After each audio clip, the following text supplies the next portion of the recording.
¿Qué es el socialismo? El socialismo es la teoría, doctrina o práctica social que promueve la posesión pública de los medios de producción y un control colectivo y planificado de la economía en pro del interés general de la sociedad. En un sistema socialista, al establecerse la propiedad social colectiva de los medios de producción, desaparece cualquier forma de propiedad privada de los bienes de capital y con esto está el capitalismo como forma de apropiación del trabajo asalariado. Este es un término que se ha utilizado mucho a lo largo del siglo XX e incluso en la actualidad. Sin embargo, es un término que ya había sido utilizado por el mismo Platón y fue retomado nuevamente a mediados del siglo XIX. A partir de la Revolución Industrial, este concepto tomó una gran importancia gracias a pensadores de la época como Marx y Engels.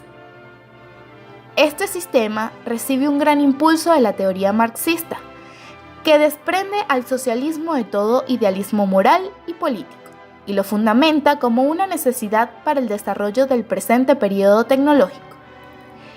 El socialismo más importante e interesante fue desarrollado por Karl Marx y Engels.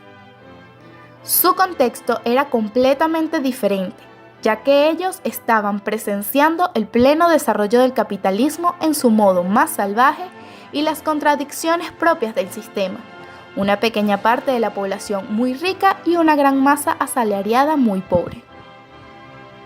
El comunismo, entendido como movimiento sociopolítico, es un conjunto de corrientes y agrupaciones cuyo principal objetivo histórico es la supresión revolucionaria de la sociedad capitalista en tanto última forma de sociedad con clases y el establecimiento de una sociedad socialista como paso previo a la construcción gradual de una organización social comunista.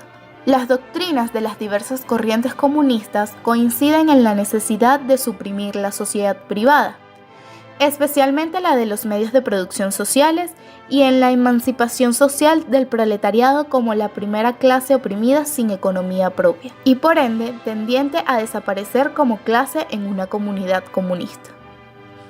El gobierno comunista ideal presupone la ausencia de un gobierno coercitivo, que debería luchar contra la propiedad privada y la acumulación del capital a través de la revolución. Algunos expertos rastrean el origen de algunas bases del comunismo en las primeras comunidades cristianas, incluso en la República de Platón. Según la teoría de Karl Marx, el comunismo resulta una etapa superadora del régimen capitalista. Marx, a través del estudio de la historia, afirma que las sociedades se encuentran en constante lucha entre clases, donde siempre se alcanza una etapa nueva. Más que toda esta ideología izquierdista en lo que sería Salvador Allende en Chile. Bueno, a ver, recordemos que la revolución rusa, la revolución bolchevique, es de 1917 y allí va a estar gobernando Lenin hasta 1924, cuando muere, y es sucedido por Stalin.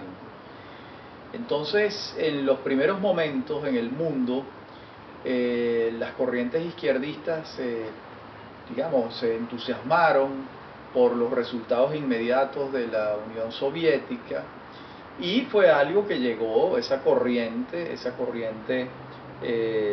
llegó a América Latina, y además la corriente izquierdista de la Unión Soviética tenía un proyecto internacional, ¿verdad?, de conquistar espacios en todas partes del mundo, donde fuera posible. Entonces a América Latina fueron desembarcando esas ideas, las ideas del socialismo real, por supuesto, venían de antes del manifiesto comunista de Carlos Marx en 1848, venían de la obra magna de Carlos Marx, El Capital, que es de finales también de la segunda mitad del siglo XIX. De modo que la izquierda, el socialismo como proyecto, venía andando en el mundo a partir sobre todo de Marx, que es el que le da mayor fuerza teórica. Pero el primer lugar en el mundo al que llegan es en la Unión Soviética, y con la revolución del proletariado, la dictadura del proletariado. Entonces esas ideas comienzan a andar en todas partes, en Europa y en América Latina también llegan. Y en América Latina llegan al poder por la vía de las armas en Cuba, con los hermanos Castro, en 1959. Ese modelo de la guerrilla y de llegar al poder por la vía de las armas lo replican ellos en distintos lugares de América Latina, la guerrilla venezolana, la colombiana, la boliviana, en Brasil hubo, en la Argentina, en Uruguay, había un modelo de llegar por la vía de las armas al poder. Ese modelo también tiene una estrategia para llegar al poder por la vía democrática, que es lo que ocurre con Salvador Allende en Chile. Y Allende llega al poder por la vía democrática y de inmediato empieza a implementar las teorías socialistas en materia económica, la centralización de la economía, la expropiación, el control de los medios de producción, etc. Y Chile inmediatamente comienza a tener una situación económica y política muy compleja, hasta que finalmente Augusto Pinochet, en nombre de las Fuerzas Armadas chilenas, le da un golpe de Estado, y bueno, y Allende muere en el asalto al Palacio de la Moneda en Santiago de Chile, y hasta allí llega la experiencia del socialismo chileno de corte, digamos, radical, porque el asesor principal de Allende en Chile va a ser Fidel Castro, que se traslada hasta Chile y pasa prácticamente un mes acompañándolo y viajando por toda Chile, asesorándolo para la implementación de ese modelo, como es el modelo cubano, que es un modelo totalitario, de partido único, donde no hay libertad de expresión, no hay libertades políticas, no hay libertad de asociación, no hay propiedad privada, los medios de producción están en manos del Estado, etc. Entonces, bueno, ese es el intento chileno, que duró muy poco tiempo y los resultados económicos en lo inmediato fueron verdaderamente desastrosos. El peronismo tiene además algunos rasgos también fascistas. Además de rasgos socialistas, tiene rasgos fascistas en alguna medida. Pero yo no lo ubicaría en una mezcla entre movimientos de izquierda y movimientos fascistas, pero se ha prolongado en el tiempo y han tenido, digamos, conductas democráticas también, ¿no? Obvio que el chavismo tiene unos resortes democráticos muy débiles, muy frágiles. La democracia para el chavismo pareciera una institución secundaria en relación con la revolución, con lo que ellos llaman la revolución.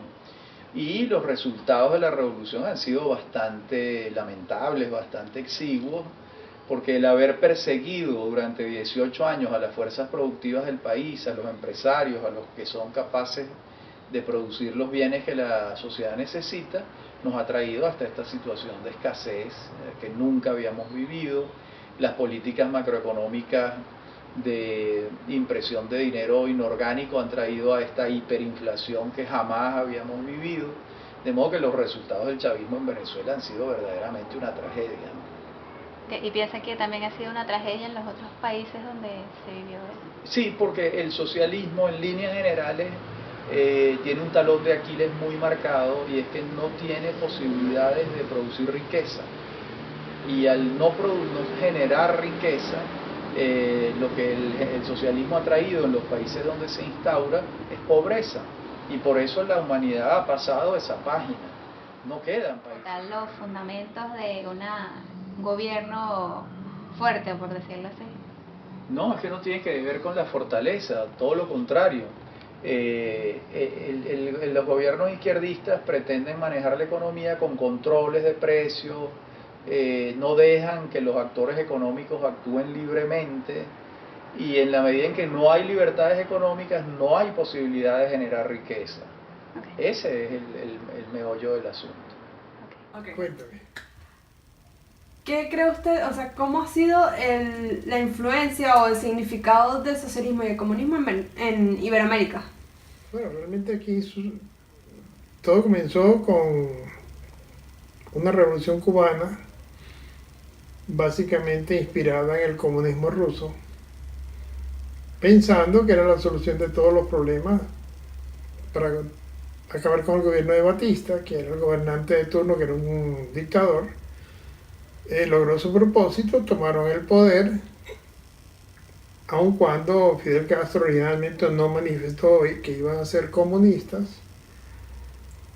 Con el paso de las semanas empezaron a expropiar las empresas, siguiendo el mismo patrón comunista de que el Estado es dueño de las empresas y tiene el control político al mismo tiempo.